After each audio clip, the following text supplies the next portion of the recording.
जय श्री राम। जय भगवान परशुराम।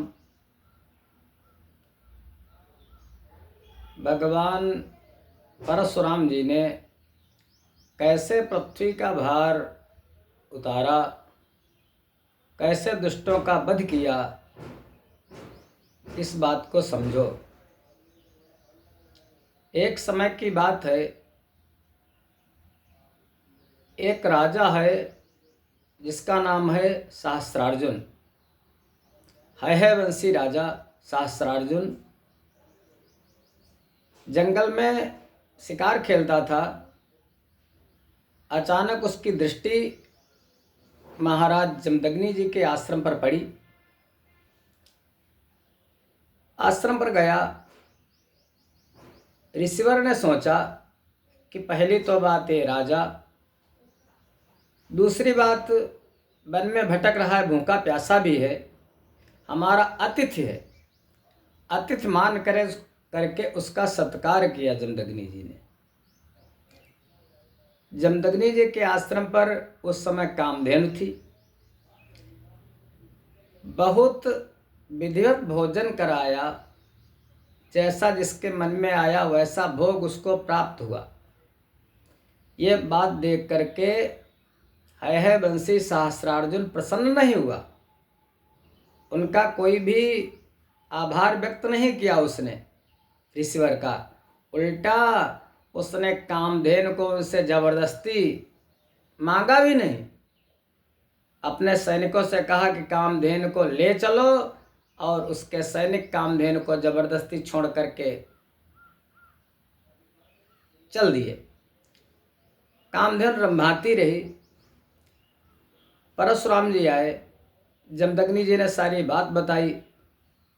परशुराम जी ने उसी समय संकल्प लिया और माहिष्मती नगर पर चढ़ाई कर दी। अकेले ही भागे। इतनी अबाधिगत मन से भी तीव्र चलने वाले परशुराम जी, और जाकर के माहिष्मती नगर में सहस्त्रार्जुन का वध कर दिया। बहुत देर तक घोर संग्राम हुआ, लेकिन हजारों हाथ क्षण मात्र में काट करके नीचे गिरा दिए। बाद में सर भी काट दिया। माहिष्मती नगर का राजा मारा गया। कामधेनु को लेकर के परशुराम जी वापस आए। वापस आकर के पिताजी ने कहा, ये तुमने ठीक नहीं किया परशुराम। राजा था, तुमने अपराध किया है, जाओ पाप का शमन करो, तीर्थों में जाओ। परशुराम जी तीर्थों में चले गए। 1 वर्ष तक तीर्थों में घूमते रहे, वापस आ गए, आश्रम पर रहने लगे। एक दिन की बात, ये सभी भाई कहीं बाहर गए थे। अचानक सहस्त्रार्जुन के पुत्रों ने, 1000 बेटे सहस्त्रार्जुन के थे, उनके मन में पहले से ही द्वेष भावना थी।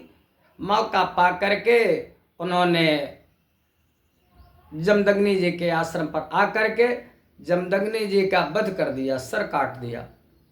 माता रेणुका बेचारी बहुत रोती रही, विलाप किया, छोड़ दो, लेकिन छोड़ा नहीं उन दुष्टों ने। जमदग्नि जी का वध कर दिया।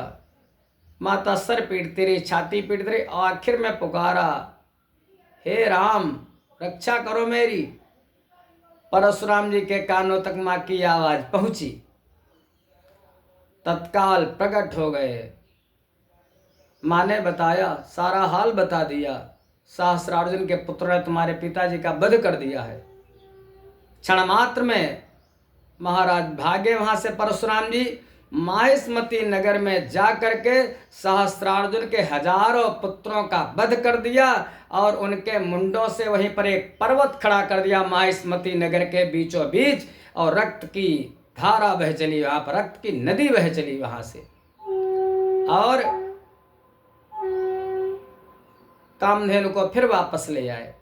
वहां से आने के बाद पिताजी के जो शीश अलग कर दिया था सहस्त्रार्जुन के पुत्रों ने, उस शीश को जोड़ दिया अपने तपोबल से।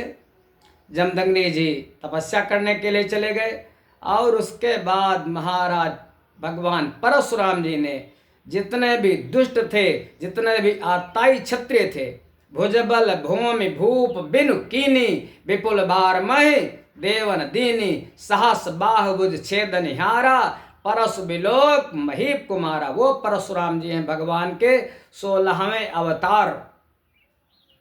जो कोई दुष्ट राजा थे उस समय, उन दुष्ट राजाओं का सबका वध किया और पृथ्वी का भार उतार दिया। परित्राणाय साधूनां विनाशाय च दुष्कृताम। यही तो भगवान का काम है, दुष्टों का वध करके पृथ्वी का भार उतार करके महेंद्र पर्वत पर तपस्या करने के लिए चले गए। आज भी वो भगवान परशुराम जी महेंद्र पर्वत पर निरंतर तप करते रहते हैं। बड़े बड़े सिद्ध चारण गंधर्व उनकी स्तुति करते रहते हैं। और वो परशुराम जी क्षत्रियों के विरोधी नहीं थे, वो दुष्टों के विरोधी थे।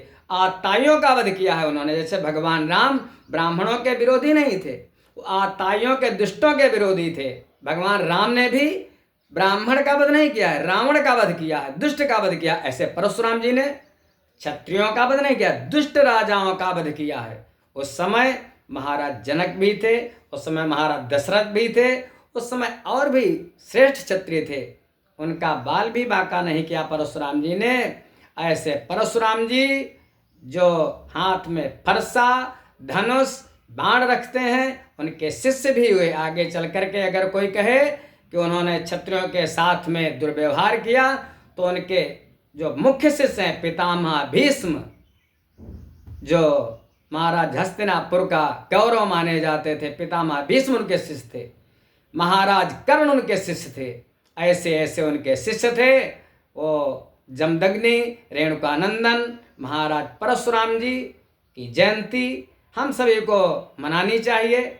और हमको ये भी शिक्षा लेनी चाहिए कि अगर हमारे आराध्य के पास, हमारे राम जी के पास, हमारे कृष्ण जी के पास, हमारे परशुराम जी के पास, परशुराम जी के पास फरसा भी है, धनुष बाण भी है, तलवार भी है।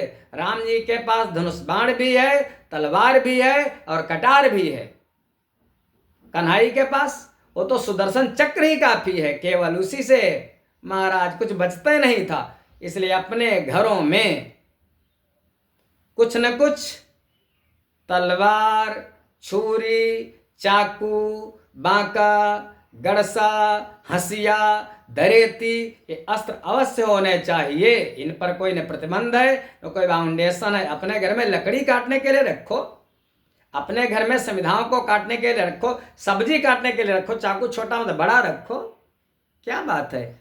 जब तक हम लोग शास्त्र का आदर करते हैं, हम लोग शास्त्र के बताए मार्ग पर चलते हैं, और हम ब्राह्मण शस्त्र भी रखते हैं। अति हो चुकी है इस समय। उन दुष्टों ने, उन सनातन के विरोधियों ने, तब भी थे अब भी हैं। वो तब भी रावण था, अब भी रावण, पता नहीं कैसे एक वर्ण संकर रावण पैदा हो गया। तो उनका सबका समन करने के लिए समय आ गया है ब्राह्मणों। फिर से शस्त्र को, अगर शास्त्र एक हाथ में शास्त्र रखो तो एक हाथ में शस्त्र जरूर रखो। जय श्री राम, जय परशुराम।